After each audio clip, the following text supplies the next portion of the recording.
just bring in the brilliant Dawn Butler, who we are very, very lucky to have. Hey, Dawn, how you doing? Hey.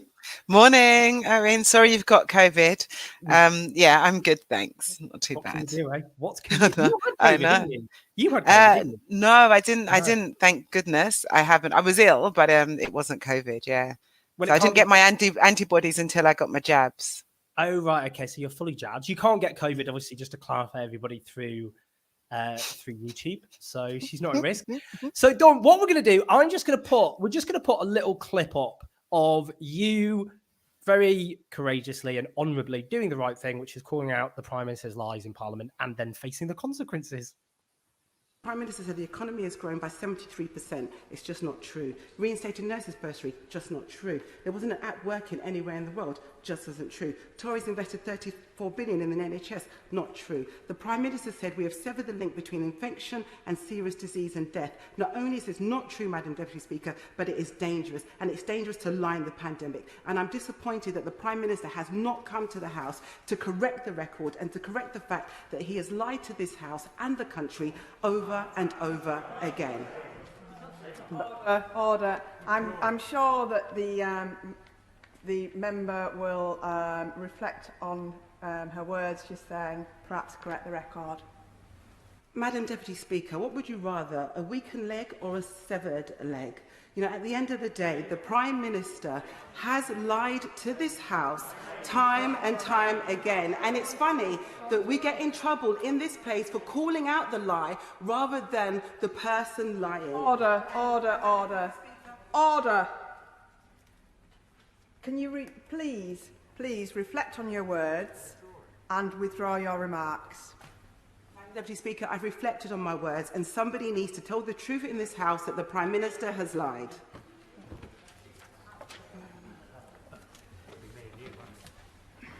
Under the power given me by Standing Order number 43, I order the member to withdraw immediately from the House for the remainder of the... Incredible stuff. I mean, I have to say that the problem is, I mean, look, we've had the very...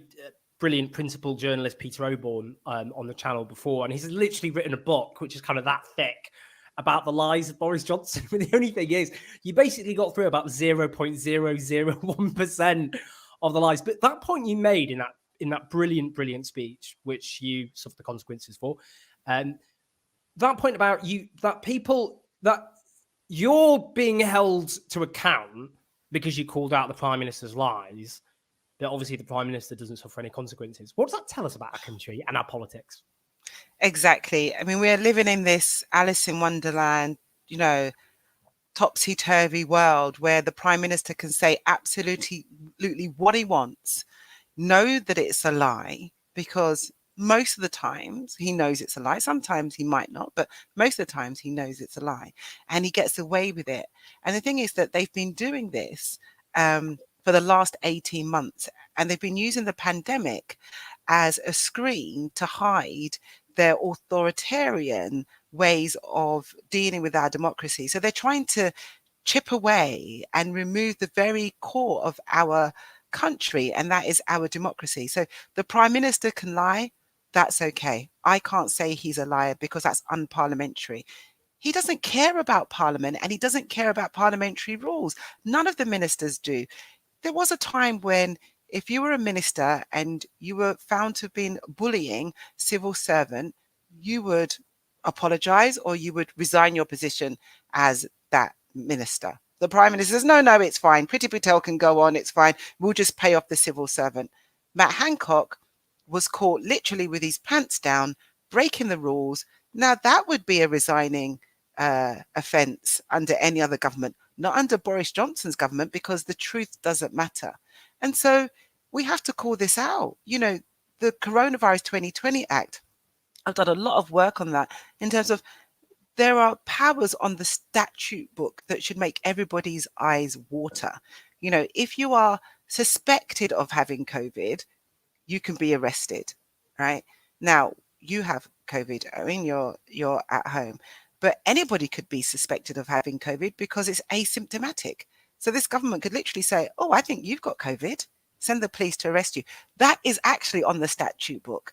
I'm not making any of this stuff up. So in every avenue you turn to say, okay, let I tell you what, we can protest about it. Well, the government has tried to put on the statute books that you can't protest if you're too noisy. What? This is crazy. So I had enough. The week started with learning about these Tory MPs who tried to pervert the course of justice by influencing a judge in a sexual assault case. And 3 of those MPs' punishment was to be banned from Parliament for the day. I was like, what? I'm thinking, what is happening to our country? What is actually happening to our country and our democracy? And I just, had enough, really. I mean, this is a slightly depressing thing to say, but do you think the problem we've now got is, Boris Johnson himself, before he was Prime Minister, was already a proven serial liar. He was sacked by his party leader as a shadow minister for lying. He was sacked by his newspaper editor for lying. He falsified a quote, which is one of the worst things you can do in journalism. And if he wasn't someone from an extremely privileged background, he would have undoubtedly been thrown out of the media industry, but he wasn't. He was allowed to continue falling upwards. But isn't the problem we've got now is that this Prime Minister and his party, aided and abetted by most of the press in this country, who have a very partisan support of the Conservative Party, have just normalised lying to such an extent that there is no penalty.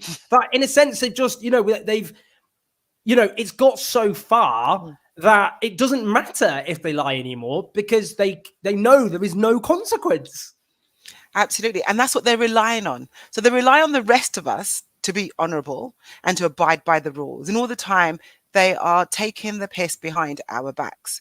And this is also why we have to highlight the fact that when you allow somebody with that much privilege to fail upwards constantly, for there to be no consequences, when you allow a group of elitist classes, individuals to run our country, it means that the country becomes devoid of democracy, so they have more control.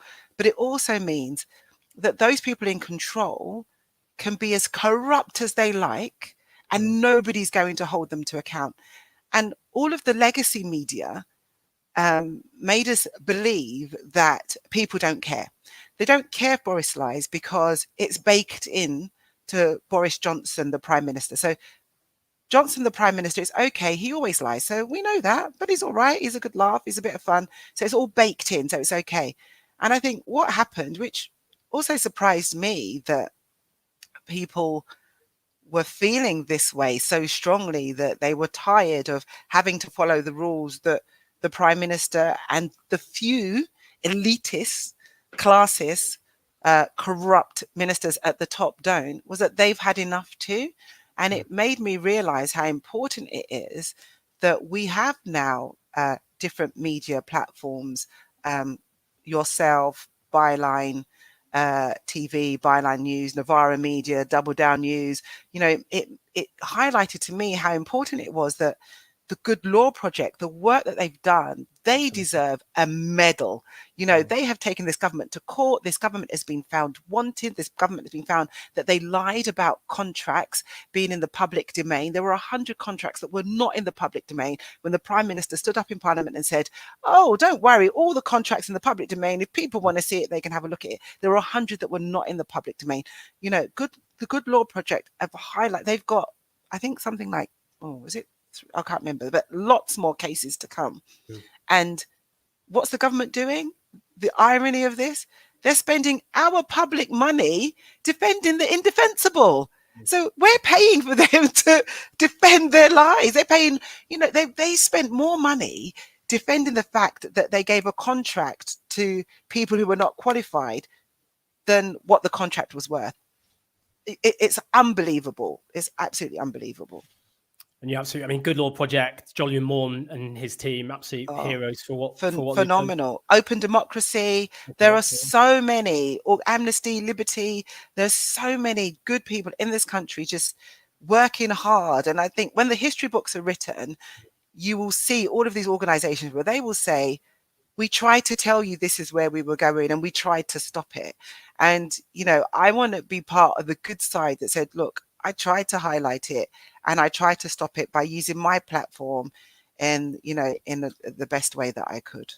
I mean, I've got a couple of other questions about that and about you and the chord you've struck. I mean, before I do, the other, you know, there was another, I suppose, huge cut. You've had several huge cut through moments which have really roused people, I think. But one of them was, it was last March when on national television, you again said the objective fact about Boris Johnson and his racism. You were on a panel debate with the MP Laura Trott, who was outraged. How could you? This is outrageous. Because again, we live in a country where calling out racism is seen as a more heinous crime than racism itself. Boris Johnson, of course, calling black people pickaninnies with watermelon smiles, over comparing Muslim women to bank robbers and letterboxes, which caused a big spike in Islamophobic crimes on the streets. Gay people called bum boys and so on. All sorts of tank top bum boys. Sorry. Yeah, I mean, I do sometimes wear, you know, of a Saturday. I am a tank top bum boy. But I mean, again, what does that, again, that's just becomes, I mean, we've seen it recently with the racism that our English, the heroes of the English team, national football team were subjected to when the government refused to condemn the booing of the English national team, and that legitimised the racism they got. But again, so few, there's people like you holding them to account, but that they're being allowed, it's being legitimised.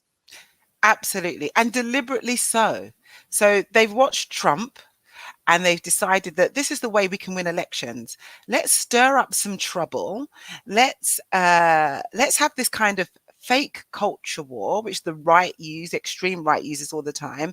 You know, let's have a war on woke. You know, let's do all of this stuff and let's start creating an environment where you pitch people against each other, you know, those of us that are fighting, you know, society, fighting for our democracy. And let's just, the elite few at the very top, the 1%ers, let's us just take all of this wealth for ourselves and keep it for ourselves. And it's a deliberate ploy. And that's why we have to stop. That's why we have to stop him. And I think people in the UK are more intelligent and more together and more united than this government thinks that they are. And I've always felt this. And so that's why I'm really pleased at the response, because I'm like, great. I knew that, I knew this was so. I knew it just wasn't in Brent where we would stand up for each other, that it goes far and wide. And that panel that I was on, I was being attacked from all angles, all corners. It was just me. And it's like, Boris Johnson is not a racist. What? His language was racist? No, it was just unfortunate. It's not unfortunate. It was racist. So Dawn, what you're saying is that you're better than everybody else. Well, no, not what I'm saying is I'm not racist. You know what I mean? That's what I'm saying. And Boris Johnson is, you know, with his language. So, you know, it was being attacked, and that's what they do. You know, when you stand up, you get attacked, and then you're supposed to just cower, used in the right term, Secretary of State for Health. You're supposed to just cower and let them attack you instead of standing in your power and saying, well, actually, I know I'm right. And so, yeah, this government is corrupt and it's divisive and it's led by a liar, and the fish rots from their head, and we have a rotten government. Just a couple of other quick things, because I know how phenomenally busy you are at the moment. But in terms of the response you get, I'm interested to hear, because online it's gone wild, absolutely wild. So I'm interested. Partly, I'd like to know, have other Labour MPs, what have they said privately? Because there's not been much public response, I have to say. Angela Rayner did allude to what happened by saying that that wherever he's called out Boris Johnson is a liar. But I'm interested in the response from Labour MPs, but also that what does it say, that public response? Because I'll put this to you, Dawn, I'll just say it bluntly. A lot of people don't think the Labour leadership is offering a proper opposition at the moment to the Conservative Party. So people at the moment, whenever they see just someone being able to stick it to the Tories, they're like, thank goodness, it's like coming up for water. That's how people feel. They're like, someone's got the guts and the courage to do this, you know? And that's partly it. Do you not think? So I'm interested, what Labour MPs do you think are thinking about it? But isn't it the case that a lot of people looked at what you did and thought, finally there's someone in the Labour Party who's got some guts, who's going to stick it to the Tories, and that's what the Labour leadership's failing to do? Well, I feel everybody's frustration because I too am frustrated. And I mean, being a backbencher is so liberating. So, you know, I have been liberated to do what I like, when I like, and how I like. And I am Team Labour through and through. And I believe that we should be fighting for a Labour government. But we do that by outlining what a Labour government would do, what we would look like, how it would affect people's lives. And we do that also by calling out this corrupt, racist, enabling government. And it's frustrating that there's a lot of sort of niceties around, or, you know, we are not a unity government. We are Her Majesty's official opposition, and this government needs to be held to account. It has been 19 months. In the first 2 months, fine, you can give the government leeway. It was a very difficult time. Nobody knew what was coming next. But I sit on the Science and Technology Committee, and I can tell you that from our very first meeting about COVID and the pandemic, and watching the government's press conferences, I knew they were not being straight with the people of our country. I knew it. I knew it not because I'm super clever. I knew it because I was listening to the scientists and I was reading papers and documents. And I'm thinking, hang on a minute, if I'm reading this information from WHO, from the scientists, and I'm gleaning this information, why ain't you? And you've got a whole load of people working for you, and it's just me sitting in my front room, you know, reading it late into the night, thinking, oh, right, okay, that's what's going to happen next. That's what's going to happen next. So why isn't the government being honest about it? And I think, I not even that I think, it's very clear that they had other plans and other you know, other roads to travel, let's say, you know. And I think the corruption that's been highlighted by the Good Law Project tells you everything you need to know about this government. Last question. Now, you're probably going to hate me for this, but I don't care. I can read through the comments on both Facebook and YouTube as people are watching this. And it is literally full of people going, basically, I wish Dawn was leader of the Labour Party. Now, I know there's not a vacancy, so you can take that one away. I'm just wondering, would you ever, maybe one day, the idea of being leader of the Labour Party, is that ever something that maybe, could it be? All I'm saying is a lot of people are saying it. It's literally, if I hadn't have asked you, then I would be failing in my job and there'd be some sort of riot on YouTube and Facebook, because it is literally loads. I was very proud to vote for you myself as the deputy leader. But I mean, what do you think? Would you ever consider being leader of the Labour Party? What's your thoughts on that?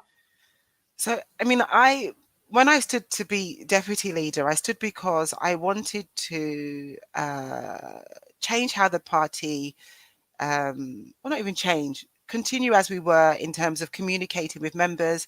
I wanted to grow the party. I wanted us to have life and energy, and I wanted to be a part of that. And I felt I could do that, you know, as deputy leader. I have no intention of standing for leader of the Labour Party. I don't have the patience to deal with all the bullshit, to be quite frank. So yes, I have, and I just want, I don't know, might get ugly, but I just want the party to be better. Do you know what I mean? I want us to be better as a Labour Party. I want us to, you know, every time the Conservatives say the vaccine rollout has done really well and we should be, you know, we should be applauded for that, I'm like, well, the NHS is a socialist endeavour. You know, the Tories voted against it because they didn't want it, because it was socialism in plain sight. So what you're saying is socialism delivered a really good vaccine rollout. Yay. Let's talk about it. Let's talk about it in a terms that people can understand that what we've done as a Labour Party and when we were in government is stuff that has stood the test of time and has been good for our country. And we can do that again if we get into power. Very diplomatic answer. Lots of people already coming up with the slogans, a new dawn. I mean, they write themselves, really, to be honest with you. We'll revisit it maybe some other time. But seriously, Dawn, it's been a massive, massive pleasure. You do have a massive army of fans, and people, again, as I said, saw someone who stood up and said what needed to be said, got gaslit essentially by parliamentary procedure. But the Prime Minister is a liar. He's a proven liar. He lies, as we've said, as a basic instrument of political rule and governance in this country, as does his party, facilitated by much of the media. You called them out and you suffered the consequences because that's the country we live in. But it won't be. We'll one day get justice and we will be able to speak the truth. And those like yourself who stood up against Tory lies, I think will be remembered for doing the right thing, regardless of the cost. So thank you so much, Dawn, and look after yourself, and I'll speak to you soon. Thanks, Owen. You too. Take care. Take care. Bye. Now, one of the things I bang on about is the crisis of democracy, and one of those institutions of democracy is having a healthy, robust and broad media. We don't have that in United Kingdom at the moment, and one of the ways that you can ensure that we do have it is by going to Patreon and supporting Owen Jones' new TV news channel, which is an essential part of the news ecosystem, or could become an essential part of the eco news system in this country, to better inform us of the political issues and hot topics of the day. So sign up, join up, and donate generously.